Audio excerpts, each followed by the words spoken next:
you and I, when the Shedeur speeding ticket came out yesterday, you and I both were like, oh, this is going to lead to so many bad takes. Yeah.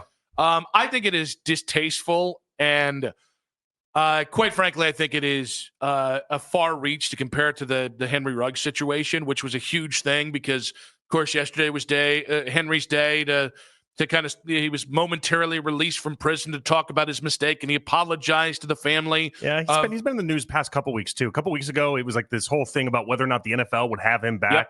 Like it was, and they legit might. And so, but it's apples and bowling balls. Yeah, I just like when somebody is going that fast in a like city, in a township, whatever, while under the influence, it's not the same as if you're just speeding down the highway at 12:30 at night.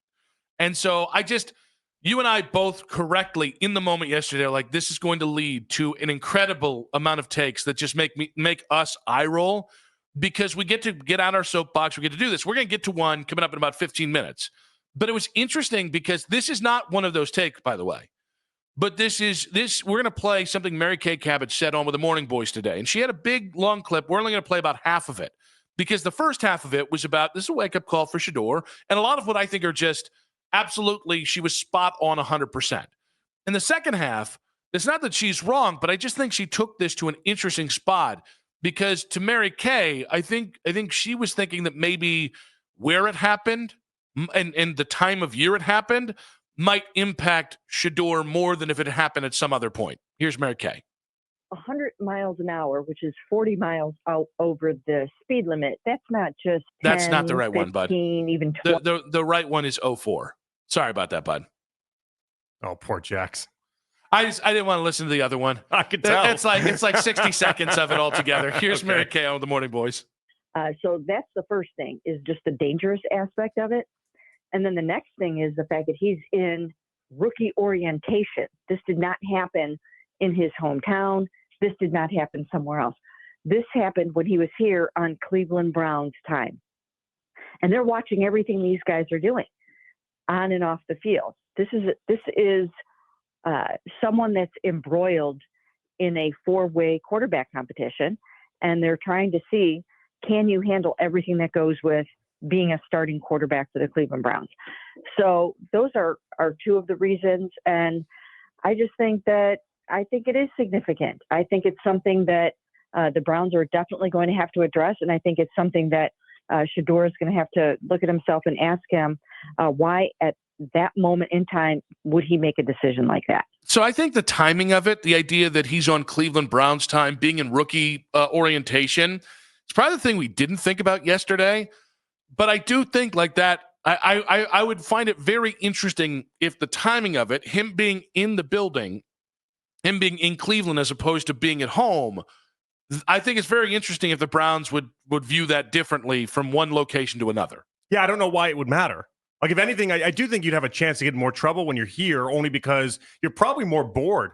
Like, when you're home, you got all your friends around. You got all your family around. You got people that you care about around. Here, it's just like, it's like you and whatever couple buddies you want to go ahead and bring around here. But, like, who are you hanging out with? Maybe a couple of people on the team? Like, I would just think it's much easier to get in trouble or to have an incident like this where you're not even really in trouble. It's a $250 speeding ticket, but it happens at 12:30 at night because you just want to do something that isn't football and take your mind off the world. Yeah, and I think, like, so I actually think that Kay has a point here, because if you're one of the people out there that feels like Shedeur is being held to a higher standard than Dillon Gabriel, or like you and I have both surmised that we think Shedeur, if Joe Flacco has to do 100% to win the job, Shedeur's got to be 101, 102, 103%, right? Yeah, he's got to be on his P's and Q's.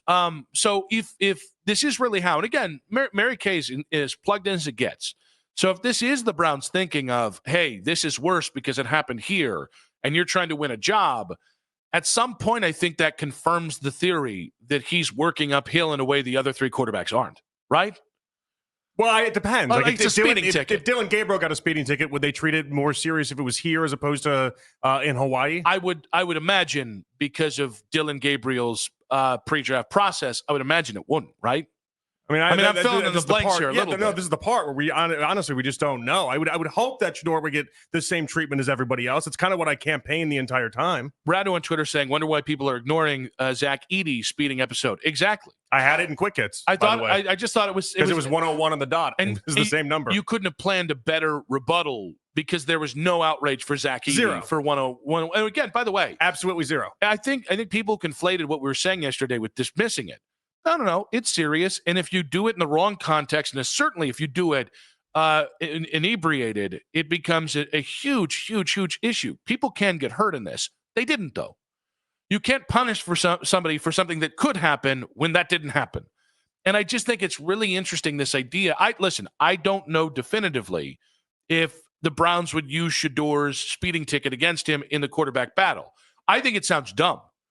If the Browns, dumb too. If the Browns got to the end of the postseason or the end of the preseason, they're like, you know what, Shedeur is a better quarterback. He's slightly better, but that speeding ticket. I just think, the reason why we brought this up and the reason why we played what Mary Kay had to say again, it's not. I think Mary Kay's onto something. I think Mary Kay is pointing to something that is a factor in the Browns building for Shedeur. I think if anyone were to try and tie this into the pre-draft process, I think it's a reach of the century. I do. I think it's. You mean you're trying to couple this and be like, this just means he makes bad decisions? Is that what you're saying? Yes. The idea of speeding at night at 12:30 at night, because that's the connection some people are making, right? Is like he had a couple missteps before the draft process. He obviously the interviews didn't go very well, and people put that on his decision making. And it's like it's just a longer list of things where he just has failed in the decision making process. Like for instance, which I think is insane. By the way, I think if you don't want to like him, just tell me you don't like him. When Miles completely caved on his trade demand after embarrassing himself in the Cleveland Browns and their fans for about 3 months. My first wasn't, you didn't really want out. You didn't really have conviction in this fight against the Browns. You paved even before free agency. And you sped once.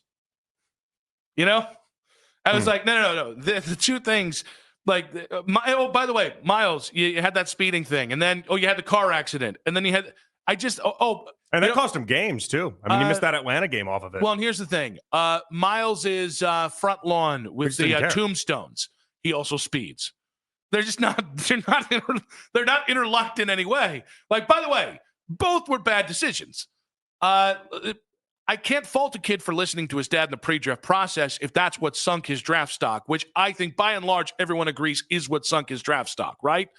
I cannot defend somebody who drives 101. No matter. Well, that's it. It just made it harder. He's made it harder and harder for us, the people that want to defend him, to actually defend him.